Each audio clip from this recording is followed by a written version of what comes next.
Shane. I got some faith in the Pudge here, but Digital Chaos also have a lot of options. You know, like Bulba Nyx Assassin with Mason Lifestealer. That's a combo that can find a lot of recovery kills, even if the early game doesn't go the way that they want. So, should be pretty action-packed. I'm excited to see a QO Naga Siren and see what he brings to the table. Alrighty, well here we go. We'll tally up the compendiums, and my god, Fnatic, they're out of control. 1,500 on QO. This guy is passionate about his battle. Damn. 1,500. Fnatic's just making it rain dollars. Look at all they Abed. care about. Get it together, dude. Yeah. 9. Alright, here we go. Game number 2. Again, an elimination series. Fnatic leads 1-0 over Digital Chaos. We've got Annie and Draskell again to take it away. Well, thank you very much, Sayori, and welcome back, Draskell. Already going to be a hype matchup. You talked about Fnatic just going in and making it all melee cores, but that Naga is such a good last pick. I mean, Shane mentioned it. She should be able to dominate mid. What are the timings of these two teams? When do they want to be, hitting their apex?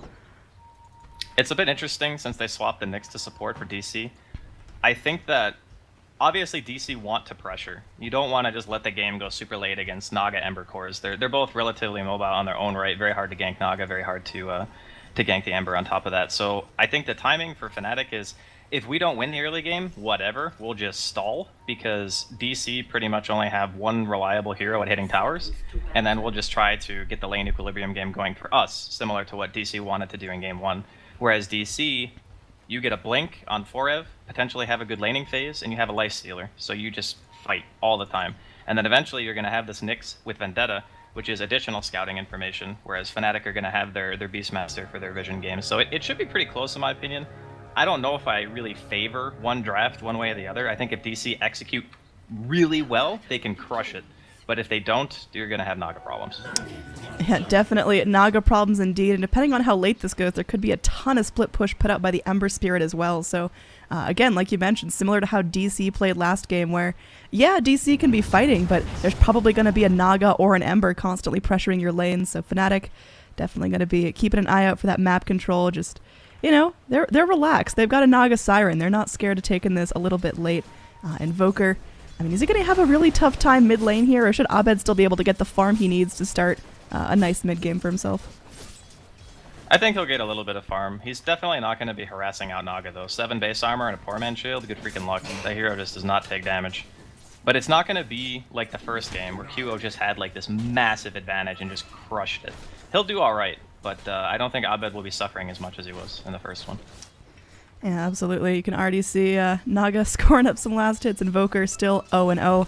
And, well, QO just going to be going at it. But you guys mentioned in the draft that DC's whole lineup is basically just Sunstrike setup in that mid game when Invoker's kind of bailing out a lane, dipping into the jungle. They've got so much initiation and so much hold that Invoker should be able to get off really solid Sunstrikes on whichever target gets jumped.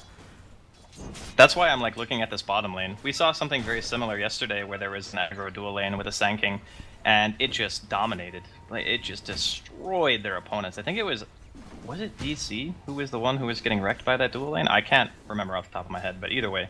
Yeah, Sunstrikes on top of stuns, on top of Caustic. It is, no, it was the exact same dual lane, yeah. It was the exact same heroes, the Nyx and the Sand King.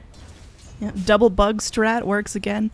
I'm really looking forward to this Pudge. Like we mentioned, the Beastmaster going to be adding so much vision, so Hook should be on point. I mean, what does Febby need to do on that Pudge just to have an A+ game? That's kind of what I'm asking myself right now. I'm like, how the hell does he do anything in this situation? Normally what Pudges do, if they find a part of the map they can pressure, is they go around, they look for the bounty runes, they try to find supports that are by themselves, and then they just run at you with Rot. That's how they influence the early game. But if DC just have strong static lanes, the only thing he can really do is get bounties and try to get whatever experience and gold he can via pulse, which is what he's doing right now. So I think in this situation, what he's doing is pretty much his best of a bad situation. Yeah, he'll definitely take a long time with those levels. Will not have Dismember for a while. So hopefully the rest of his team can hold out, can wait on those lockdowns. QO taking a bunch of damage mid, but just going to be bottling up and has a little bit more regen if necessary. So things, like you mentioned, pretty static for now. Not a whole lot of blood being shed or even attempts for it. It seems like both teams are content just, not touching each other, farming up, soaking levels. When's going to be the tipping point? When does one team want to get in there and start feasting? I think it's just about whoever gets out of position in this bottom lane. I think that's most likely where we're going to be seeing a kill. It could actually be top 2 if Ohio's not careful. For now, he's just harassing back the tree, having a fun time. Now roll in, they do clip Forev, but he's got that burrow strike. Now double impale from Bulba, pops out the carapace, and there's just going to be a bit of a stalemate. So yeah, pretty difficult. Very tanky heroes so far for DC. You guys were talking in draft about how Pudge thrives on going in for those unexpected picks on squishy heroes, but well, Fnatic, they're not going to find themselves squishy heroes. DC have a very tanky lineup. It is pretty cool to have a support Pudge, though, even in a game like this, because as I think it was Zyrie or Mount, one of them mentioned something about like Dismember being very good against Lifestealer, which is true. I have to hold that thought, though. I'm getting punched here in the top lane. Yeah, I'll make it back just fine. He's got a full salve. Yeah, so the thing about Pudge is, in a support capacity, it doesn't really matter if the Lifestealer counters you, because you're a support hero. If you're a core Pudge, then maybe it's a little bit worse, because you have farm priority. But if Febby hooks and gets a full Dismember on a Lifestealer and then dies after, who cares? You disable that Lifestealer for like 3 or 4 seconds, and then your other cores are doing work during that time. So even though he might not have the best early game, he's still going to be able to offer some lane pressure. He's still going to be able to throw out defensive and offensive hooks and offer a BKB disable later on. Mid lane looks like we're shaping up for a gank. Smoke onto Febby and DJ. Febby, he's got that level 1 hook. He's got to be smart with it, though. If they can catch Abed off guard here, that'd be huge. Oh, he has net skills. This is almost a 100% kill. There's no way Abed's expecting Hero to have net. Or maybe he does. Maybe he's a god. Jesus. He's his spidey senses are tingling, man. I tell you what. Just going to be going in and may push in a little bit too far here. Pudge now getting in range of that level 1 hook. Man, Abed, does he know? He can't. They know because they're playing. Look at how aggressive they're playing on Ajit bottom. That's why they know. Because Bulba and Forev are able to go that ham, and neither support showed. It just gives away the smoke. So unfortunately, they didn't get across the map fast enough. I thought the gank was looking good because I thought they were moving at a pretty decent rate, but because they walked all the way around mid and didn't just go straight through behind the tower, they wasted a little bit of time, and that time in of itself was enough to give the gank away. So good communication from DC, dodging that, because it would have been a kill 100% if they land the net. Looks like they might go for a round 2. That ward going down here, but yeah, just a level 1 hook, no Aether Lens. Certainly not able to catch Abed out from that far. And down bottom, you did see Ajit forced back Nyx Assassin, gotten a little bit aggressive on him. Ooh, hook actually connects here. Abed going to be going in, gets the Ghost Walk off, and they have no detection, so nothing to deal with that. I feel like detection's going to be a big thing for Fnatic with a Treant Protector, a Nyx, and clearly Abed that's capable of just going in, snapping up that Ghost Walk. He might be dead anyway. Yep, the Rot doing a lot of work for him. QO staying on top of him. There is going to be that little tornado coming out, but it's not enough. Febby scores first blood. Gonna boost up that Pudge in terms of levels. A little bit of gold going his way as well. So, yeah, nice early kill for a support. Great rotation mid, and Naga is feeling really comfortable in lane. 41-9 to Invoker's 28-7. Well, he did have to sit pretty much under his tower for a while, so yeah, it's unfortunate how much pressure he's getting just from those heroes being off the map, and he did such a good job at avoiding the gank, and then was out of mana, sitting there without being able to invoke any spell, and then just ate a hook after a net, and then just dies anyway. That's pretty annoying, but if you look at the way the lanes are shaping up, DCR is still ahead, even with the first blood going the way of Fnatic. Yep, Lifestealer getting a lot top lane. I mean, Mason, he's got a couple of vessels here. How long does he want to sit top lane before he starts moving with his team and hopping in for a ride? I think you want to wait for a blink, honestly. Unless unless Fnatic are going like super aggressive under a tower, you probably don't move until you have a blink. Speaking of aggressive, looks like our Pudge may end up taking one for the team. A Sunstrike comes in, does some damage, but it's split 3 ways. There's going to be that Burrow Strike, locking down 2 Radiant Cores. They will be able to find the Treant Protector, but now DJ in some trouble. Impale up in 2 more seconds.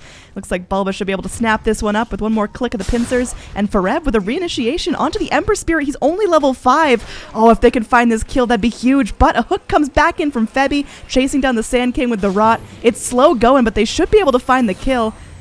There's the Sunstrike, and well, not going to connect onto Ajit. I just can't believe how well this dual lane always does. Like, I see Nyx Sand King, and I'm like, okay, that's a weird lane. But the thing is, you can't really commit to either of them because they're both just very, very tanky heroes. Sand King 5 armor, has a poor man shield. The Nyx has carapace and boots, so we can just walk it off.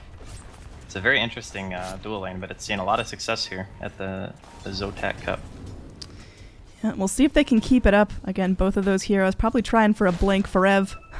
That's at the top of his mind. He's got it already queued up in that quick buy.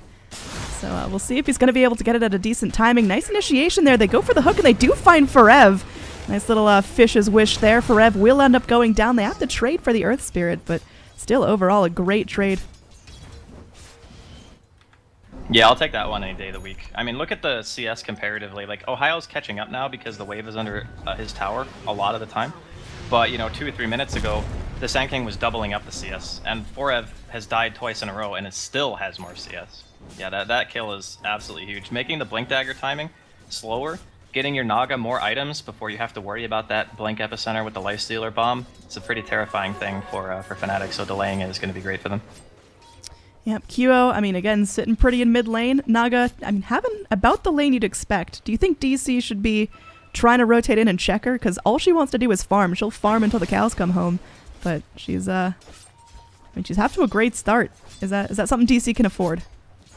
I think they can, as long as they take the fights properly once their core items come out. Well, they're going to make a go of it here. Epicenter debuted. They bring in DJ, though. It's a nice big stun. Sunstrike comes through. Naga in some trouble, trying to sing. Is she going to get out for song? QO does end up going down. Febby goes for another hook. There will be a Burrow Strike back out, and the Pudge drops as well. That's a twofer. Fnatic, they tried to get their supports in there to help. Oh, DJ rolling back. Invoker, is he going to have that Sunstrike? Looks like... he already used it to kill the... Oh, he has 10 stick charges. Does he go for it? Oh, he scans. He's going to go for it, I think. He sees DJ Maybe. Walking up the hill. Oh, that was actually pretty close.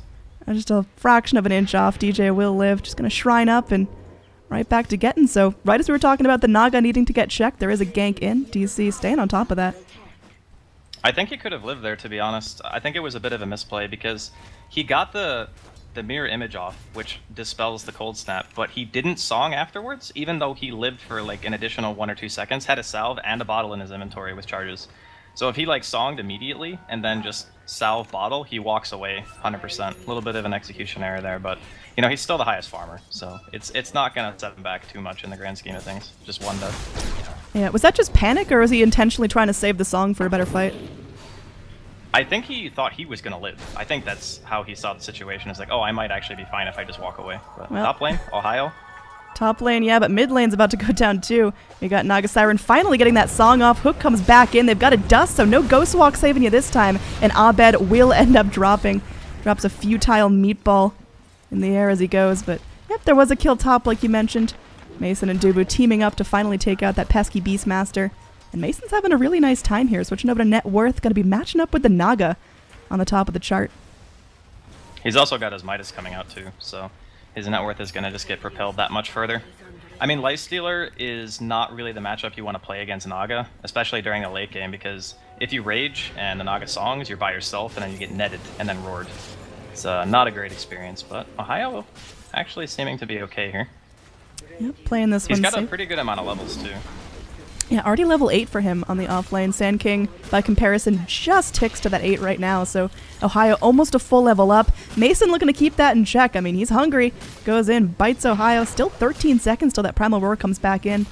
And Febby going to be going, swinging a miss onto that Siege creep, but it is all but obvious where that Lifestealer's hanging out. Sunstrike off the mark, so everyone from Fnatic just getting a chance to regroup and potentially able to go push onto this Lifestealer. They're pinging him out. They want him. And they know his Infest is down for 80 more seconds. It's pretty hard to walk into him at that angle, though. Yeah, he's just going to leave. Very nicely done. Oh, Ohio Smoke actually got revealed, so yeah. He spots it out. He's just going to walk to the other side of the map. Good move from Mason. Doesn't want to stick around and just give away a free kill. It's pretty obvious when stuff like that happens. Oh, the Beastmaster's walking past like 2 full creep waves. I wonder what they're going to do. And then you just kill the other core instead. Oh, speaking of killing, down bot our Ember Spirit in a whole heap of trouble.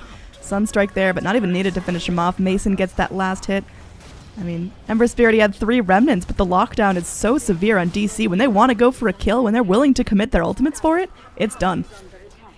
Now mid lane, potentially some trouble with the Naga Siren. There's no song on her. They're bringing in more than enough heroes to get the job done, and Bulba finally rakes one in for himself. Yeah, they have a tremendous amount of stun lock. And whenever you get a kill like that on the Naga Siren, again, delaying that Radiance timing, delaying the bots and the inevitable Manta Octarine build that we're most likely going to see, it just buys them more and more space. So Ooh. we're looking now. What a hook out from Febby, just doing some quick calculus to find the angle there. Forev able to juke back up to the high ground, but they bring an Ajit, spraying out the Veil. One more Remnant will get the kill, so pretty heavy invest there from Fnatic, but they find what they're looking for. Fnatic definitely need to get some steam going for themselves. They lost their Naga and their Ember Spirit within just a couple of seconds of each other, and they can't afford to let their cores keep dropping like that. Well, they get something in return at least. I didn't actually know that Febby had a Pudge, but apparently he does. So you learn something every day. Just thread the needle right there. He's thinking about another hook. I mean, gonna be pretty tricky to get Mason there. A little bit of a miss, and Bulba, of course, giving vision to what's going on. They are going to commit the Primal Roar for this. Roll back in. Lifestealer, he's going to be raging out. Going to be plopping in and out of that Infest, trying to take out Ohio. Does Ohio have the survivability? Looks like Mason is able to go take out the Earth Spirit, but Ohio's still alive, and the Lifestealer does drop. Now Bulba makes his way back on through. Kyo, though, brings the net. They've got Forev threatening out that Epicenter. Sunstrike just way off the mark there. Ohio decides to juke back, and Mason very upset about the whole situation, understandably. Yeah, he kind of did just get 4-man ganked, so it's a little bit rough. He got a counter kill, though. I mean, he wasn't going to live in that situation. Like, he pops the Rage knowing that he's going to die, basically no matter what, so he just tries to get whatever guaranteed value he can out of the Rage duration, and then just kind of knows that he's a goner. But yeah, DC's still leading in the overall net worth right now. Not by a huge margin, but the Blink Dagger is now done on 4F. The death that he got hooked by from Febby delayed his Blink a little bit. But now that he has it, the Infest bombs are going to start being plentiful. Yeah, we saw how much damage Lifestealer can do with just that level 1 Infest, so looking forward to it. Again, Fnatic are all melee, so if Rev can get himself deep in the fight, plop out the Infest between 3-4 heroes, I mean, that's a lot of Fnatic's health gone. We'll see how they're going to be playing this. So far, DC starting to wad a little bit tighter together, just kind of giving up on some of their lanes. Of course, you got Abed now taking his vacation from mid lane, just going to be pushing out whatever lane is free, finishing off his Aghanim Scepter, and hoping his teammates can set him up some nice Sunstrike kills. That should be quite easy. I don't see, like, any hero they catch is pretty much dead. If no one's, like, behind to back them up, even if they are, if Mason's inside of them and he gets out straight away with the Armlet Rage, I don't know if they can actually be saved unless they get hooked. Well, Fnatic, they're going to take this opportunity to push. Again, they've got a draft that can really hang out to the late game, so already getting things started at 15 minutes in. Any map advantage they secure is going to help that Naga push out, help the lanes go their way, but looks like there will be a trade. Mason getting a chance to eat on this mid tier 1 tower. Let's see if there's going to be any response to this tier 2. It's melting down pretty quickly. We've got Doodles on the map, DC trying to stay out of this area here, but well, for now it seems like Fnatic can't quite find the damage they need to bring that tower down right away. Well, they're sticking around here because this is where their ward coverage is. If you look at the map, this is the area which they have the most comfort fighting because they have wards everywhere. So if DC were to fight them there, it would be great. Oh man, QO not again. Oh yeah, that's just deep dive there onto the Invoker. Or onto the Naga, rather. That's such a greedy place to be, though. Like, they just kill your tier 1, and you have so much vision around top, and you see no one, and you're still farming. Oh. That was nice TP there. Yep. So, either way, tier 2 does go down, but they do trade for that Naga Siren who was trying to just take a little vacation into the jungle. So, I mean, is that overall okay for Fnatic? They're still getting some good map advantage, and like you mentioned, they've got great coverage in this area. The sentries making sure there's no sneaky Nyx assassin, no tree ants looking to punch you up. Well, the vision is pretty much there to ensure that they get the tower. So once the tower is dead, the vision is now really only useful for when you're setting up ganks, which can be great if DC were ever up there, but they haven't been. You know, they're just like running around looking for the other cores, trying to find Ajit, trying to find QO, and they're connecting, right? So they're finding these kills, delaying the items. It's 17 minutes in, and QO was doing fantastic in the laning phase and still doesn't have his Radiance yet. So it's not concerning to a huge degree, but it can be if he keeps dying like this. Yeah, definitely gotta stay safe, but like we talked about, DC, they've got really good vision coming out. The Nyx gonna be crawling forward, the Tree and Protector able to go, and like you mentioned, as soon as DC actually find prey, it's pretty easy to get the kill if they've got just a couple of heroes there. So, gonna keep that momentum up. DC always gonna be hunting. And our Tree and Protector, he's got that Midas queued up, so definitely looking to keep his farm going, take this into the late game, stay relevant. I'm kind of wondering, you know, Fnatic, when they're actually going to try to take a fight, or if they're just going to decide that DC just have the advantage in these skirmishes, so we'll just kind of let them do what they want and hope that, you know, the Naga eventually comes online and carries us. Because if you look at the Ember farm, it's not really spectacular. He's got like 78 CS. His net worth is not bad, but it's still pretty far below either of the cores on the side of DC, so Ajit's not feeling super confident fighting. It just seems like DC have the advantage in regards of map control, even though, oh god, Ohio, is he a goner? Yeah, he's being followed up. Bulba taking his time with it. Goes in, Oh, misses God. the impale though, and there's going to be a missed infest gank as well. Ohio at least going to go down swinging, will eventually be brought down. Mason snaps up another kill, but a little bit sloppier than it needed to be from DC. But still, it's just more map control. Fnatic are moving completely different than they were earlier. They're just like, nope, don't want any part of this. We're just going to walk to the other side of the map. And every time they do this, you know, DC get a little bit farther ahead. So they take a tier 1 for a tier 2 trade originally, but then they find QO after the fact. Then they find Ohio. So now they're just like slowly but surely establishing this net worth lead over time. Ooh, nice silence here. Prevents the overgrowth from the Treant Protector, and he will drop, but just a support kill. Those cores still up and fighting. Abed now with the full Aghanim Scepter, and just going to be picking up the Boots of Travel next for even more global presence. DC really starting to shape up. I mean, are they hitting a point where they're just going to be fighting right now? I think so. They could also just go for Roche too. Oh, QO. Ooh, yeah, Rip. wow. That Naga dropped like a neutral creep. There was so much damage coming out. And that's Naga's 4th death this game. Really not able to stay safe. And you've got really great wards coming out of DC. Really great vision too. This Beastmaster hasn't been able to keep the ward game going. He's struggling and now does get clipped by that Burrow Strike. The rest of Fnatic going to make a hold here. They don't want to give away their tier 2 for free. Roll in pretty deep though. There is going to be EMP trying to force out the Radiant Heroes. All the mana burned up from Beastmaster. He still has 1 Primal Roar left, but he's just going to be completely chain stunned. DC on a roll. They're all going to get magnetized, but they don't even care. They're all still alive. They take 4. The only survivor up top is Ajit, who's going to go push some tier 3s. He's taking this opportunity just to go F off from the rest of his teammates. He knows they can't take a fight right now, and just trying to apply some split push, but that was just DC swinging ahead. My goodness. Oh, wow. Oh my god. Are they not actually again. going to get this kill again? They're just chain killing QO. There's a Sunstrike to set it up, and she Oh dies. my God. She tries singing before she goes down, but she's just done. Oh, man. So there's really only one thing that I glean from this game is that QO is obviously a very good player, but I don't think he's comfortable on Naga. I don't think that's a hero that suits his style. I think they picked it for him because they wanted him to play it with this draft, but I don't think after having watched, the stuff that he does that he plays it a lot. I don't know, I could be wrong, but it seems like he is out of position a ton on this hero, and a lot of the time that stems from the fact that you're not used to playing micro heroes or something like that. Nyx walking under a sentry, has the Infest Bomb going out. It looks like Nyx may have hit in the bucket. Nice Carapace, actually going to save his life. He's still alive, Invoker gets a 3-man tornado into the EMP as well. Febby gets destroyed, and now Bulba does finally go down. But not before they get another kill out of it. It looked like just a clean pick on the Nyx, but still some serious pressure from DC. And speaking of pressure, Dubu pounding on those tier 3s. QO's back alive, but can hardly leave base. This Naga just all of a sudden got crippled. She was top of the net worth, but now dropping down to 3rd. She basically hasn't gotten any money for like 5 minutes. That's really, really bad.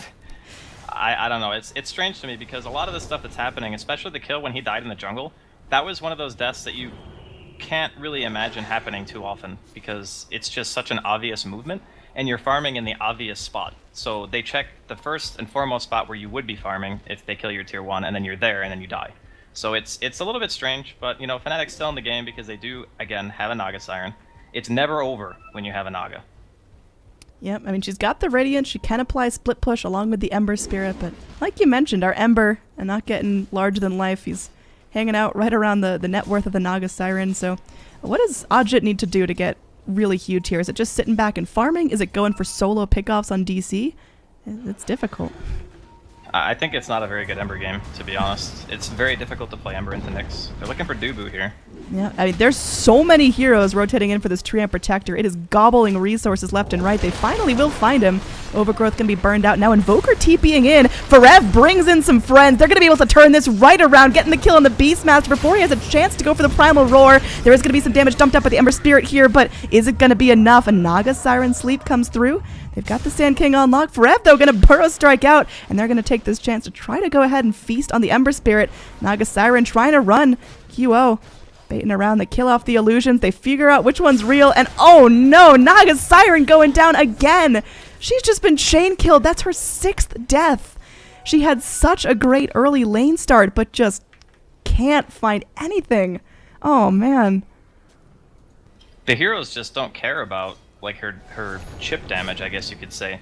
So you walk into a team fight against a Nyx as a Naga Siren or an Ember, and Carapace just destroys you. It's a guaranteed 2.5-second stun, which sets up another stun, which potentially sets up, Epicenter or Invoker combo, Meteor, EMP, Sunstrike, Deafening, whatever. So there's a multitude of spells that just get dropped on you if the Nyx is just there. That is like the worst experience in the entire world playing like Naga or Ember. And that's the problem, right? It counters both cores simultaneously. And because the Naga doesn't have enough items to live through this like chain of initiation yet, it's really hard for them to just take a fight. Yeah, I mean, we talked about Fnatic being comfortable dipping into the late game here, but it's feeling like that Naga and the Ember are just kind of fizzling, and DC can keep them punched down, keep them poor, and their net worth is just balling right now. Almost 15,000 going their way. Yeah, they're doing extremely well this game. I really like their draft because of the dual offlane. It's so ironic too because they played against us yesterday, and it also owned them. So they basically just took it and said, "We like this. Let's try this now," and it's working out amazingly well for them. Makes a lot of sense too after seeing the Invoker's second pick. Yeah, Invoker's had a pretty nice time. Picked up the Aghanim Scepter right around when he should be, and now Roshan going to be coming out for DC pretty soon. I mean, Fnatic, they're all clumped together. They're trying to push in this bot lane. They do get a sentry down, so if Dubu pokes his head out, they could find a tree kill, but I mean, at what cost? This Roshan melting very quickly. So we'll see. Yeah, there's no contesting this. It's just dead. And the problem is they're actually going to fight bottom too.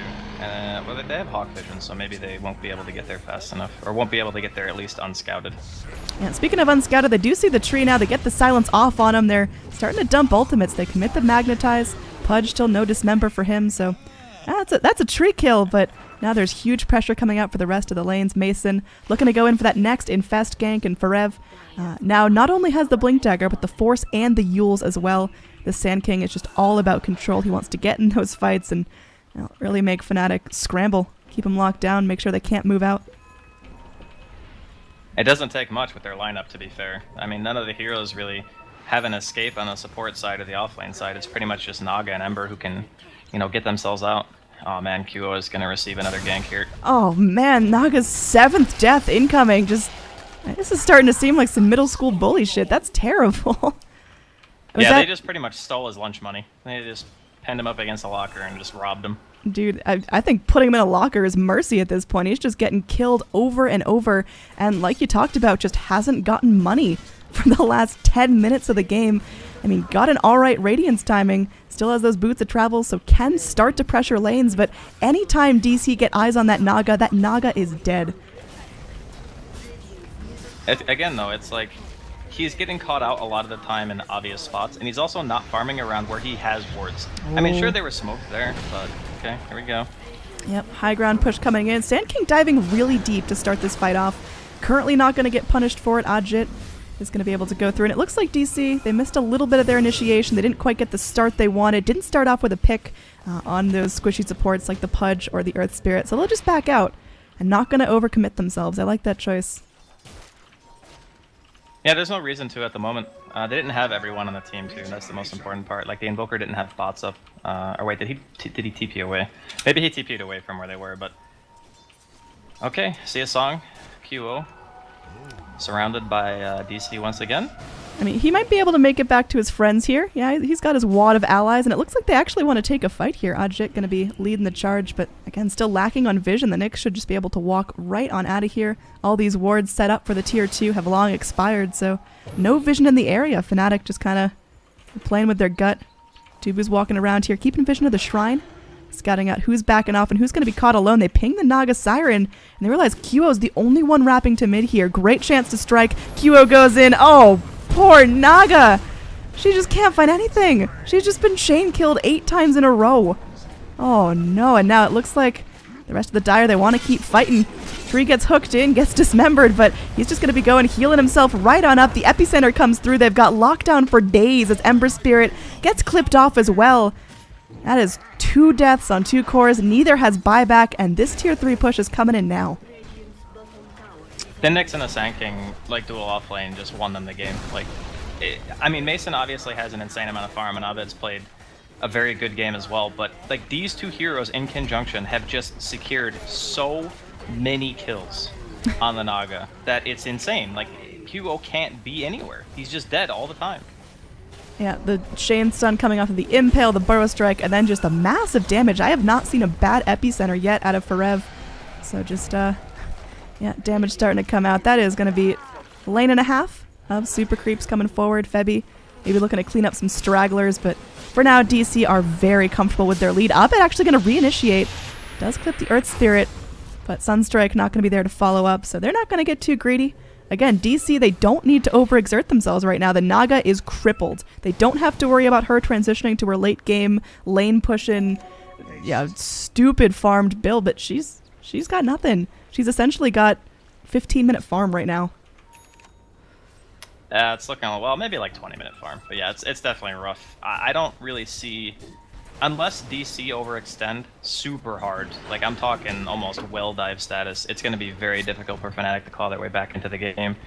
The Naga needs a lot more survivability, needs a Manta, needs Octarine, you know, together. That's a huge amount of gold that he's not going to be able to just pull out of nowhere, and he doesn't really have anywhere to farm. Maybe a kill on Abed could supplement some of that gold. They do get the Searing Chains off, but how much are they going to commit for this? The Silent comes in. He can't Ghost Walk out. Hooked back in into the Dismember, but the Lincoln Sphere comes forward. Do they have vision here? Can they keep track of Abed? He's just going to be blinking away, so nice jukes here. Invoker versus the world. Not even going to be the end of Invoker here. Now the rest of his allies are coming forward. Ember Spirit going to be dropping another Remnant. Lincoln Sphere popped again, but meanwhile, look who it is. It's Naga dying. Oh no. She wrapped around from the wrong angle in the fight and just totally focused down by the Nyx and the Sand King. And now Abed is going to be respawning, does end up having to burn his Aegis, but they're going to go get a ton more kills off this. Potentially could be game, as again, Naga doesn't have buyback. They're going to pick down Ohio, which is a huge component of their high ground holds. And now going forward, Pudge trapped as well, just trying to TP back to the base from the shadow of the tier 3. This is a sad time to be Fnatic right now. Yeah, they lost 2 of their lanes really, really hard, and the middle one they won like a little bit, but they just, you can't have your Naga die this many times. That's pretty much just the whole game right there. If your Naga dies this much, and you're not getting anything else out of the deaths, like the mid-tier 1 is still alive at 30 minutes when you have a Naga. Like that's the kind of stuff that just screams, you know, we lost our lanes too hard, the early skirmishes didn't favor us. It seems like for 2 games in a row, the support combination of one team just doesn't really accomplish much of anything, and then the other one just crushes. I'll see. Look who's back. There is going to be a net holding that Lifestealer down, but QO thinks better about pushing forward, trying to go for kills here. Does have that song ready, trying to tease it out. Tornado comes through, but won't catch the Pudge, so DC not finding the initiation they're looking for right now, but they got so much time. The super farmed Lifestealer hiding out in the super farmed Invoker, who's queuing up that Octarine core. And he'll have it out pretty shortly. Now Dubu getting some good vision. They see QO pushed out here. QO, man! Oh, can't lead. Now QO is going to have that Song of the Siren, but will he get rooted and locked down? It looks like Naga doesn't even get the chance to sing. And now Ohio burned low, killed off Pudge, trying to save his allies, but that's it. There's just no staying in this. Fnatic, they need to tap out. They need to keep themselves collected because we're going to a game number 3. I'm pretty sure what happened to QO's Naga this game is illegal in most countries. We should like change the rating of the stream because good god, they just killed him so many times. That's one thing though I just want to harken back to is I know QO is a phenomenal mid player, but it doesn't feel like this is his style of Dota. I don't look at QO as a player who is excited to play Naga Siren. I think he wants to play heroes that can influence the game. Like even his Clowny Bloodseeker pick, where no one plays that hero, but he still makes it work.